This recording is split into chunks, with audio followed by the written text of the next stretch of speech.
우리 옆에 분 한번 앞뒤로 보시면서 지그시 조용히 사랑합니다. 보고 싶었습니다. 인사하겠습니다. 사랑합니다.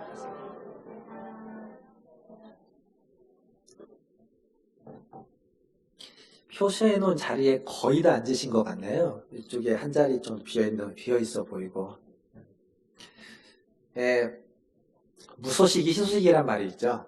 뭐 아무런 소식이 없으면 지금 이럴 때는 사실 무소식이 희소식인 것 같습니다.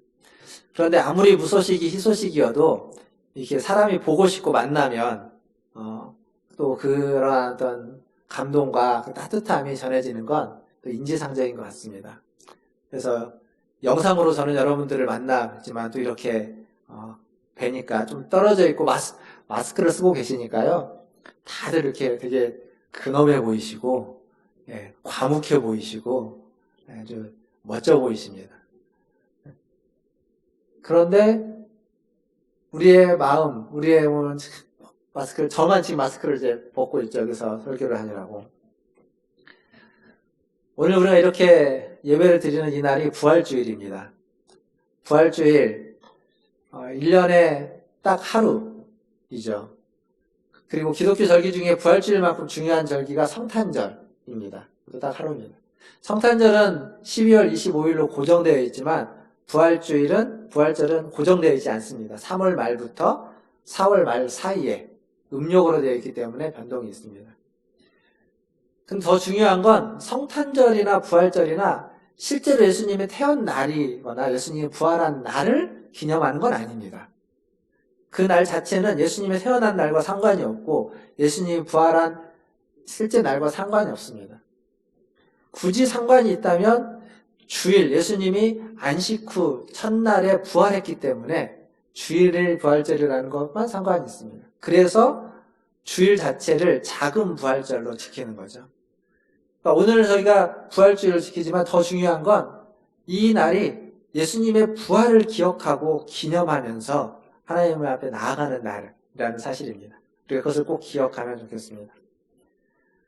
부활의 새 생명이 우리 가운데 있고 부활의 새 생명으로 충만해지기를 원하는 날, 1년에 한 번씩 돌아오는 날, 또 일주일에 한 번씩 주일, 주님이 주시는 부활의 생명을 우리 마음 가운데, 우리 영혼 가운데 채우는 날, 그게 바로 부활주일이고 주일인 것입니다. 오늘이 그날 되기를 주님의 이름으로 축원합니다. 이 자리에 다 오셨지만 이 자리에 부득이하게 못 오신 분들 계십니다. 1부 예배를 촬영을 해서 지금 2부 이 시간에 아마 볼 수 있도록 이렇게 링크를 올려드렸습니다. 그렇게 영상으로 보고 계시는 분들에게도 어디에 있든지 함께 있지 않든지 부활의 새 생명이 모두에게 충만한 오늘 주일 하루, 주일 예배가 되기를 주님의 이름으로 축원합니다. 지난주에 이어서 오늘 또 안식일에 대한 안식일을 지키라는 10계명의 네 번째 계명의 말씀을 나누려고 합니다. 안식일을 지키라 라는 것을 지난주에 뭐라고 말씀드렸냐면 안식일을 기억하라, 안식일을 거룩하게 하라 라는 의미다라고 말씀드렸습니다. 이것은 유대인들처럼 39가지의 구체적인 계명을, 그 규정을 만들어서 그걸 그대로 고스란히 따르라는 의미가 아니라, 그 외형적인 순종의 의미가 아니라 안식일이 가지고 있는 그 본질적인 뜻, 안식일은 사람을 위하여 하나님이 만드셨다고 하는 그 본질적인 뜻을 기억하고 실행하는 것, 그것이 안식일을 지키라고 하는, 안식일을 거룩하게 하고 기억하라고 하는 본뜻이었습니다. 여기에 오늘 또 하나의 숨겨진 특별한 의미를 나누고자 합니다. 그건 안식일은 자유를 위해서 구별된 날, 자유를 위하여 구별된 시간이라는 의미입니다. 무슨 의미냐면 창세기 2장에 가면 창조 사건이 나옵니다. 하나님이 천지를 창조하셨습니다. 일곱째 날 안식하시고 그 일곱째 날을 거룩하게 하셨다라고 창세기 2장에 기록되어 있습니다. 일곱째 날을 거룩하게 했다. 이게 무슨 의미일까요? 그거 무슨 얘기냐면 하나님이 천지를 창조한 후에 가장 먼저 거룩하게 한 것은 사람이나 혹은 어떤 공간이나 어떤 물건이 아니라 시간이었다는 겁니다. 시간, 날.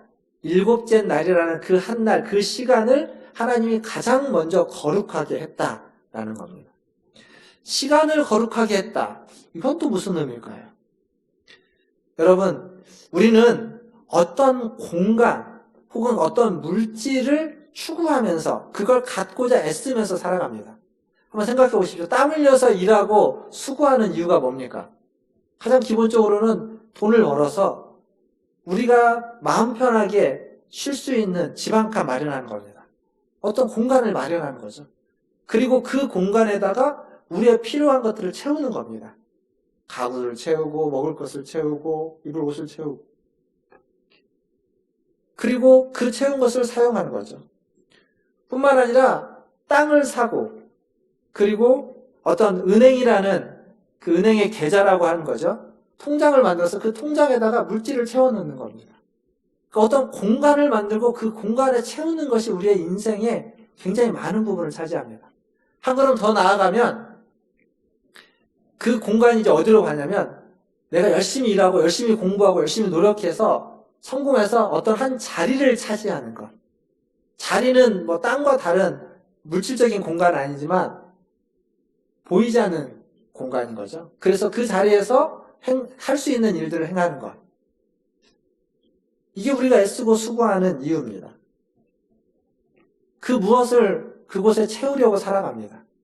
그런데 영적인 삶을 위해서는 공간보다는 시간이 훨씬 더 중요합니다. 시간. 왜냐하면 공간과 그곳에 채우는 것은 그것이 무엇이 되었든지 시간이 지나면 다 소멸되어 버립니다. 시간이 지나면 다 사라져 버리는 것들입니다. 그러니까 안식일은 어떤 의미냐면 안식일은 공간을 얻고자 하고 그 공간을 채우려고 하는 어떤 압박과 그런 어떤 욕심, 욕망 또 사회적인 그 압박으로부터 자유하는 날입니다. 공간을 채울 필요가 없다. 공간이 중요한 것이 아니라 시간이 중요하다라는 것을 말해주는 날입니다. 그래서 유대인 신학자 중에 아브라함 여호수아 헷셀이라고 하는 이 신학자는 이 안식일을 뭐라고 말했냐면 안식일은 시간 속에 지은 하나님의 성소다 이렇게 얘기했습니다. 그래서 오늘 설교 제목이 시간의 지성소 이렇게 되어 있습니다. 시간 속에 지어진 하나님의 지성소입니다. 성소라는 공간이 있습니다. 하나님은 이스라엘 백성에게 성소를 지으라고 했습니다. 성소를 이스라엘의 그 가운데 한 곳에다가 텐트를 치고 혹은 건물을 지어서 그 성소가 거룩한 곳이고 하나님이 거기에 계시겠다고 약속했습니다. 따로 구별된 공간입니다. 근데 안식일은 공간을 따로 구별하지 않고 시간을 구별했다는 겁니다. 인간의 시간 속, 우리가 살고 있는 매일매일의 시간 속에 하나님이 구별한 시간을 만드셨습니다. 따로 만드신 거죠. 그래서 성경은 그것을 여호와의 날, 여호와의 안식일, 거룩한 날이라고 부릅니다. 잘 생각해 보시면 거룩한 공간이 있다면 만약에 우리가 예배드리고 있는 이 문화촌제일예배당, 이 본당이 거룩한 공간이고 여기가 하나님이 임재하시는 공간이라면 지난 6주간 여러분은 하나님을 만나실 수 없었습니다. 안 오셨잖아요. 여기가 거룩한 공간이고 여기에서만 그 거룩이 가능하다면 우리는 지난 6주간 거룩과 멀리 떨어져 있었습니다. 그러니까 성소라는 것은 그런 겁니다. 하지만 반대로 시간을 거룩하게 했다는 의미는 어떤 얘기냐면 우리가 보내고 있는 일주일 중에 6일간은 어떻게 지나가더라도 7일이 되면 매주 7일에 한 번씩은 하나님의 거룩이 여러분을 찾아오는 겁니다. 7일에 한 번씩은 하나님의 거룩함이 여러분에게 찾아와서 여러분을 만나고 여러분을 거룩하게 하는 것. 그게 안식일입니다. 그러니까 어느 누구도 예외가 아니고 어느 시간도 예외가 아닙니다. 7일에 한 번씩은 정기적으로 하나님의 거룩함이 하나님의 지성소가 저와 여러분을 찾아오는 겁니다. 지금 우리는 코로나19라는 이 재난의 시대, 재난의 시간을 살고 있습니다.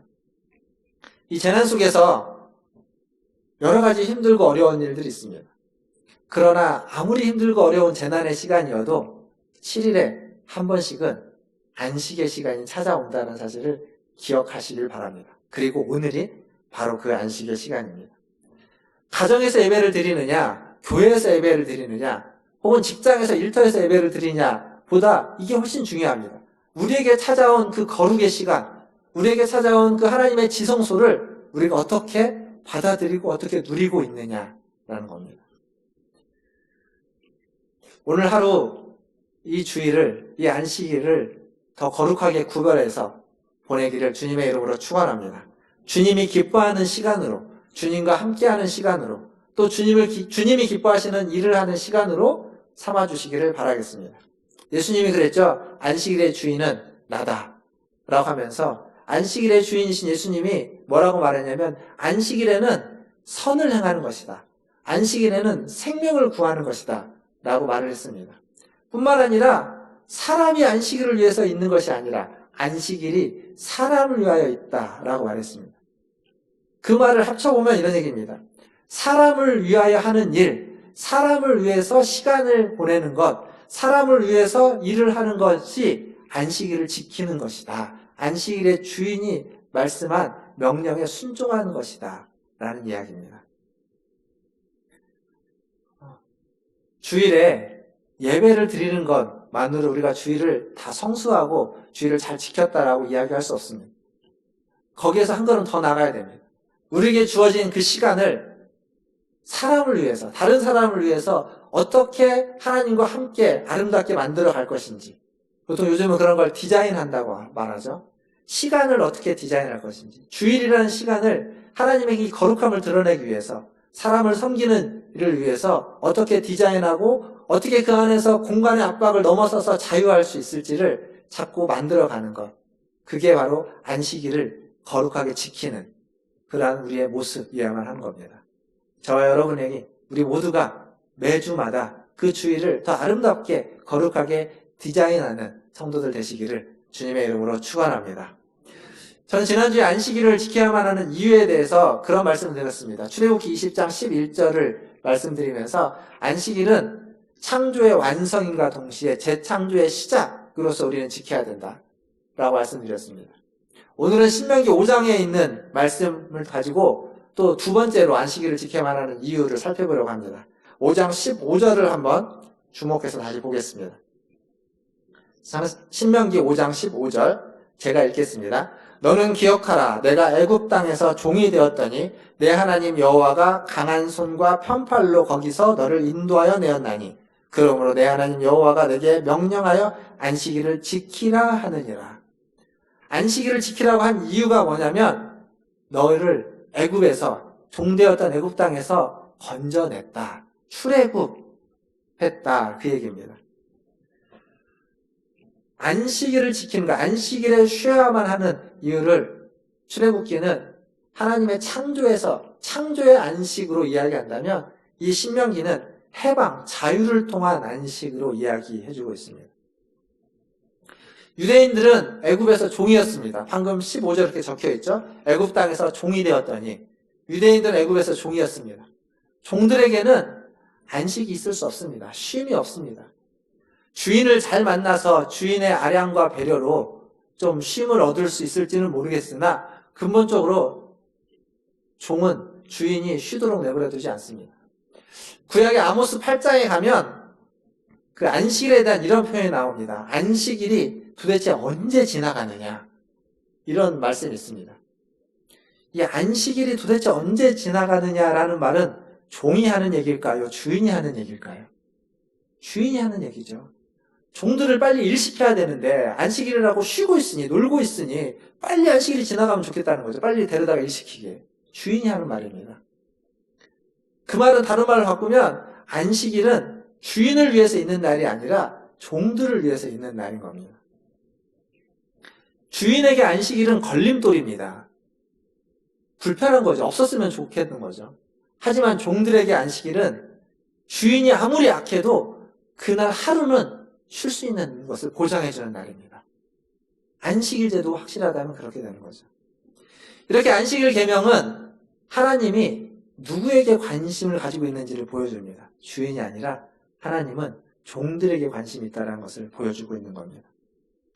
애굽 땅에서 종이었던 유대인들, 그리고 출애굽을 했지만 이제 출애굽한 이후에는 그 가정에 있는 자녀들과 아들과 딸들과 그 가정의 남종과 여종들, 또 그 가정에 소와 나귀로 하는 가축들, 그리고 그 가정에 잠시 거하게 되는 나그네들. 그리고 오늘 본문에는 없지만 신명기와 다른 안식일 관련된 본문에 보면 땅조차도 쉬게 하라라고 말하고 있습니다. 즉 안식일은 모든 만물을 쉬게 하는 날, 모든 만물이 쉬어야만 하는 날인 거죠. 여기서 주목할 건 뭐냐면 이 사계명은 나 혼자 안식하라고 주어진 계명이 아니라는 사실입니다. 나 혼자 안식하라고 주어진 계명이 아니라 나의 가족과 나의 종들과 나의 가축들과 내가 딛고 있는 땅까지도 모든 것이 다 안식해야만 하는, 쉬도록 명령하고 있는 계명이라는 사실입니다. 오늘 우리가 읽었던 본문의 14절의 마지막에 뒷부분에 보면 그런 말씀이 있습니다. 나같이 내 남종과 여종도 안식하게 하라는 거죠. 나 말고 남들도 안식하게 하라는 얘기입니다. 남들도. 근데 그 남들이 나와 아무런 상관이 없는 남들이 아닙니다. 남종과 여종. 다른 말 바꾸면, 지금 쓰는 표현대로 바꾸면 을입니다. 을. 나의 을들을 안식하게 하라. 아들과 딸이 을인가요? 원래 힘으로 보면 을이죠. 부모가 힘이 더 세고 자녀들이 힘이 더 약하니까. 근데 요즘은 이제 애들 말에 끌려다니는 부모들이 있기도 하지만 기본적으로 나에게 약자입니다. 종들 당연히 을이겠죠. 가축들 주인에 의해서 함부로 죽기도 하고 살기도 하는 겁니다. 그러니까 나의 을들을, 남들을 쉬게 하라는 건 나에게 있어서 약자인 사람들을 쉬도록 명령하고 있는 겁니다.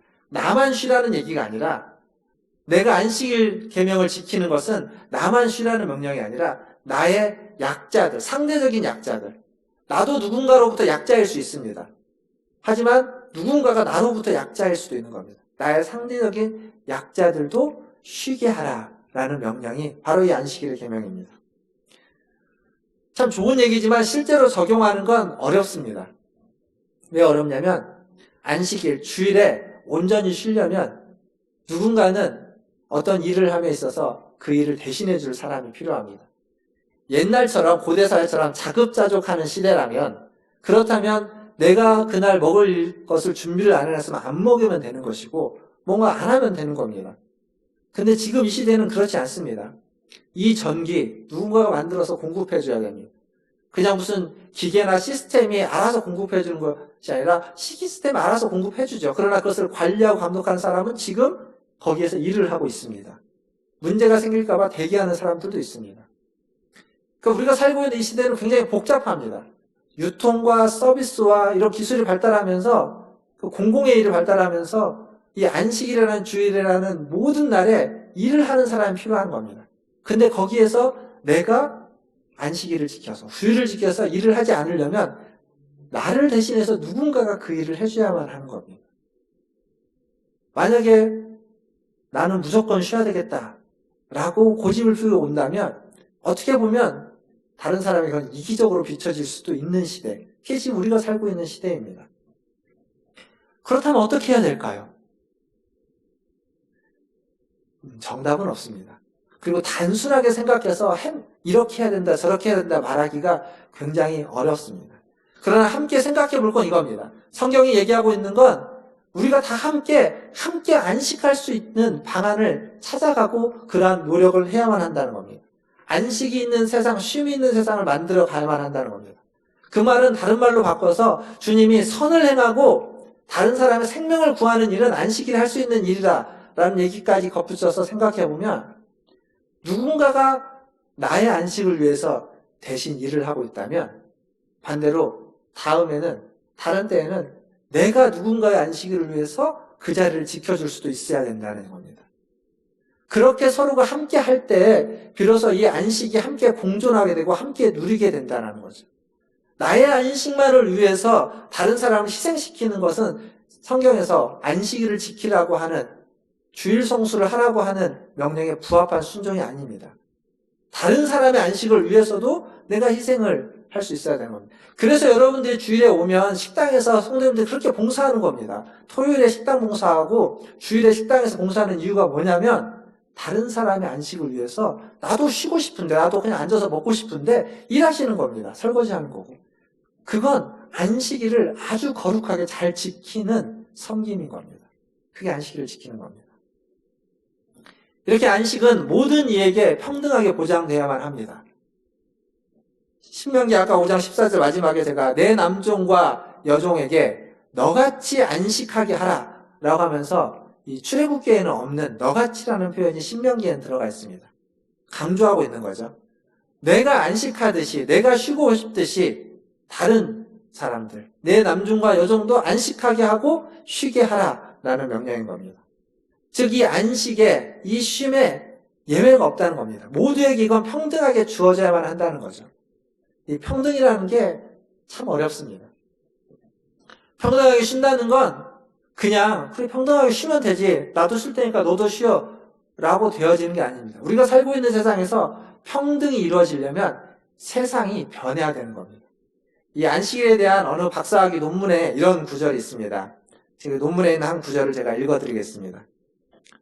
만일 쉼의 날이라고 하는 것에 사회적 정의가 동반되지 않으면 이날은 기득권이 없는 사람, 착취받는 사람들에게는 하나의 짐이 될 뿐이다. 그 사람들에게는 쉼의 날이 불안의 시간이요, 의기소침의 시간이요, 자기 모멸의 시간이다. 건전하고 정의로운 사회 질서가 없이는 성경에서 말하고 있는 안식의 명령이 지켜질 수 없다. 즉 무슨 얘기냐면 사회 정의가 이루어지지 않고 사회 질서가 제대로 잡혀져 있지 않는 상태로 그냥 안식해라, 쉬라고 하면 그것은 가진 자들, 기득권들 있는 사람들만 누릴 수밖에 없는 겁니다. 없는 사람들, 사회적 약자들에게 그 날은, 착취받는 사람에게 날은 짐입니다. 불안의 시간입니다. 자기 모멸의 시간이 될 수밖에 없는 겁니다. 그래서 안식일을 지키라고 하는 이 명령을 따르고 이 명령에 순종하고 싶은 사람들은 어디까지 나아갈 수밖에 없냐면 사회의 무질서와 불평등과 사회의 부조리를 그냥 간과할 수 없는 겁니다. 사회 정의를 세우는 일에 관심을 갖고 기도하고 실천하는 데까지 나아가야 됩니다. 이 말을 오해하지 않으면 좋겠습니다. 이 말이 무슨 사회 정의를 위해서, 사회 평등을 위해서 이렇게 앞에 나가서 막 일하라 라고 하는 그런 의미가 아니라 내가 지금 몸담고 있는 나의 바운더리, 나의 가족, 나의 일터, 나의 사회 속에서 나의 사회적인 약자들을 향해서 사회적 정의를 실천해 가는 겁니다. 기도하고 실천해 가는 삶. 그거에 무관심하고 그거에 관심을 갖지 않고 그들의 소리에 귀를 닫고 아무런 반응이 없다면 그 사람은 주일을 아무리 지킨들, 주일에 와서 아무리 예배를 드린들 안식일을 제대로 지키는 것이 아니라는 겁니다. 안식일을 지키는 것은 그거에 관심을 갖고 그것을 내가 실천할 수 있는 것들을 실천하려고 애쓰는 데 있는 거죠. 결국 안식일을 지키는 사람은 불평등에 대해서 수정을 요청하고 사회적 정의에 대해서 관심을 가지고 기도하고 또 자기가 실천할 수 있는 것을 실천하는 사람, 그게 바로 안식일을 지키는 사람의 바른 태도이고 자세인 겁니다. 우리 장로님이 기도하실 때 다음 주 수요일에 있는 선거에 대해서 기도했습니다. 선거에 관심을 갖고 선거에 참여하는 것. 그 관심을 갖고 참여할 때 우리의 기준이 무엇이어야 될까요? 안식일을 지켜가는 것. 그거에 맞는 사람을 찾고 고르고 두 사람 다 똑같이 이걸 잘할 수 있죠. 그럼 둘 중에 어느 사람이 더 잘할지를 찾아서 투표에 참여하는 것. 이런 것들이 안식일을 지켜가는 거라고 말할 수 있습니다. 말씀을 뵙겠습니다. 안식일은 하나님이 천지를 창조하시고 피곤해서 쉬기 위해서 지쳐가지고 쉼이 필요해서 만든 날이 아닙니다. 하나님에게 안식은 필요한 날이 아닙니다. 누구에게 안식은 필요한 날이냐면 사람에게 필요한 날입니다. 그래서 하나님은 사람을 위해서 안식일을 만드셨습니다. 공간을 채워야 된다는 그 압박에서 자유롭게, 자유하게 만들기 위해서 한 날을 안식일을 만드셨습니다. 사회적 약자로 살아갈지도 모르는 우리들에게 자유와 소망과 쉼을 주기 위해서 안식일을 만드셨고, 혹 사회적 강자가 되었을 때 약자를 함부로 하지 못하도록, 약자를 향해서 죄를 범하지 않도록 하기 위해서 안식일을 만드시고 그것을 지키라고 하셨습니다. 세상은 쉬지 않고 열심히 일하면 무엇인가 내가 갖고 싶은 것을 다 가질 수 있다고 말합니다. 그러나 꼭 그렇지 않죠. 내가 열심히 일했지만, 똑같은 열심으로 일했지만 어쩔 때는 더 얻는 경우도 있고 어쩔 때는 덜 얻는 경우도 있습니다. 분명히 나는 똑같이 일을 했는데 똑같은 삶을 살았는데 어느 때는 더 주어지고 어느 때는 덜 주어집니다. 그래서 우리에게 중요한 건 무엇이냐면 겸손하게 사는 겁니다. 열심히 살아야 되지만 더 중요한 건 겸손하게 사는 겁니다. 안식일의 쉼은 바로 이 겸손함의 표현입니다. 하루를 쉬면서 내가 가지고 있는 것들을 내려놓는 겁니다. 내가 가득 채워놓은 내 공간에, 내 마음에, 내 삶에, 내 시간에 가득 채워놨던 것들을 내려놓고 그것을 비워두는 겁니다. 그릇에 무엇인가 가득 채워져 있으면 그 그릇에는 새로운 것을 집어넣을 수가 없습니다. 그 그릇에 새로운 걸 넣으려면 그 그릇을 비워야 됩니다. 비워야 새로운 것이 다시 담겨질 수 있습니다. 마찬가지입니다. 안식일은 비우는 겁니다. 우리의 공간, 우리의 시간, 우리의 마음, 우리의 영혼을 비워서 빈 공간을 만들면 그 빈 공간에 주님의 성소가, 주님이 찾아오셔서 새로운 은혜를 부어주시고 우리를 새롭게 해주실 겁니다. 안식일, 이 주일을 통하여서 하나님에게 우리의 인생이 달렸다는 것을 고백하는 겁니다. 하나님의 주권을 인정하고 그것을 찬양하고 고백하는 것, 그것이 바로 안식일을 지키고 주일을 지켜가는 겁니다. 7일에 한 번씩 그날이 찾아옵니다. 7일에 한 번씩 여러분의 시간 가운데, 우리의 시간 가운데 하나님이 거룩한 시간으로 찾아오십니다. 지성소로 찾아오십니다. 그 하나님을 만나시고 그 하나님께 기도하시고 그 하나님께 의지하시고 또 그 하나님을 찬양하시고 그 하나님께 은혜를 받는 그러한 거룩한 안식일을 지켜가시는 거룩한 주일을 만들어 가시는 저와 여러분 되기를 주님의 이름으로 축원드립니다. 기도하겠습니다.